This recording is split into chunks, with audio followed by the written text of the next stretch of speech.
Hi everyone, in today's video I'm going to answer a question from a user that submitted it on one of my videos on how to resign. So sorry F, I don't know who this is, wrote, "Hi Ton, thanks for sharing. I'm seriously thinking of doing the same thing, but I'm still a bit apprehensive about what my employer will say when I tender my resignation. Would you be able to maybe share how you managed to get your supervisor's blessing and full support when you tendered your resignation?" Cool. If your employer really sucks, then well, fuck it, you know? But if you have a really great relationship with your employer or at least your colleagues or manager, like burn the few bridges as you can, and be open and honest about why you're leaving. So again, going back to the question, I would say number one, burn the least amount of bridges or no bridge at all. Be communicative to your manager as to why you're doing it. Give them time to hire someone in that position. And if you haven't done so, or if there's not like an operational guide or task that you do, like start drafting that up. Like, what do you do on a daily basis? If you don't have that, just kind of tell them, these are the tasks that I have. What are the things that need to get covered? Because once you leave, other people is going to have to take over. It just like the work just doesn't disappear. It gets divvied up. So just kind of keep that and bear that in mind. If you've had weekly conversations with your manager, they would know, but I know not all places operate like that. For me, I gave 2 months notice, and even before the 2 months notice, I already started prepping to leave, meaning there are certain tasks that I was responsible for that I started kind of divvying up, knowing full well that I would leave at a certain point. So first off, I would tell your manager ASAP. And to be honest, a lot of people are really happy for you when you tell them the truth. Like, I'm leaving because I just don't know and I want to figure it out and I want to take this time. So for me, it was a very positive experience when I notified my manager at that time, and then I notified my reports and the people that I work with. So a lot of people were very supportive with my decision and were really happy for me. So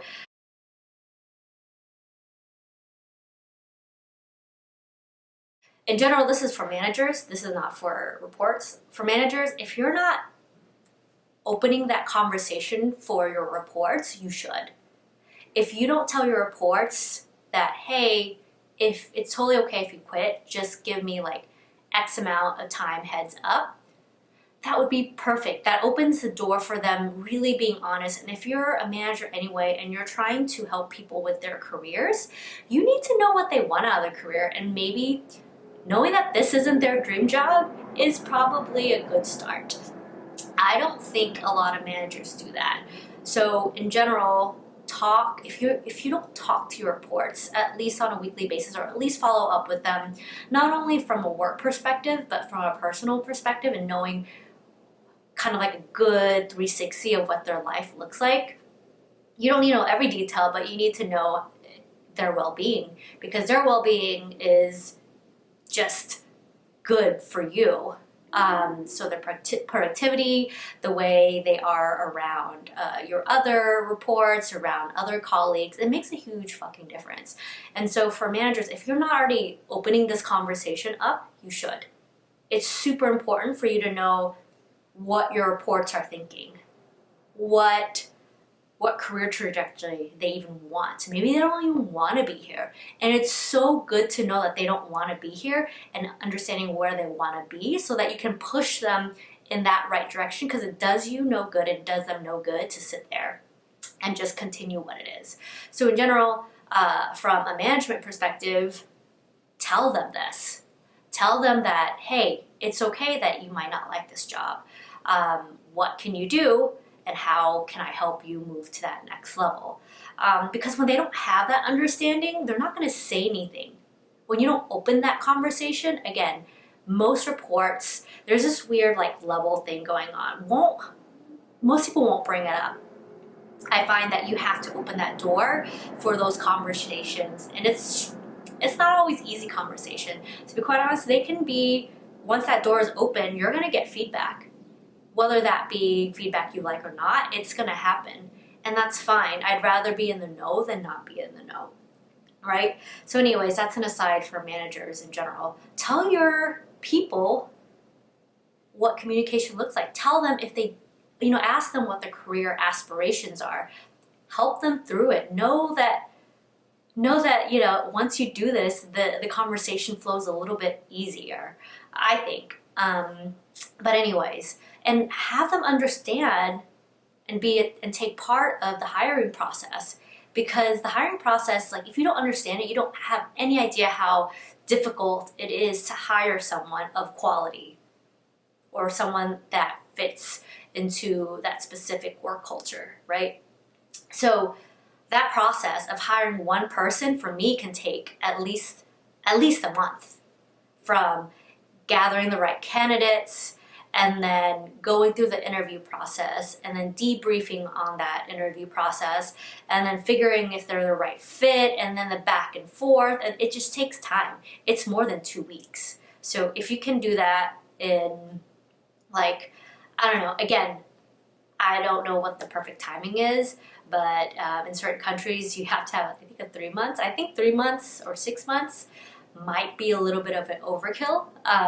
But again, I don't know what it looks like for every company, so I can't really comment. I've only known from experience that a certain amount.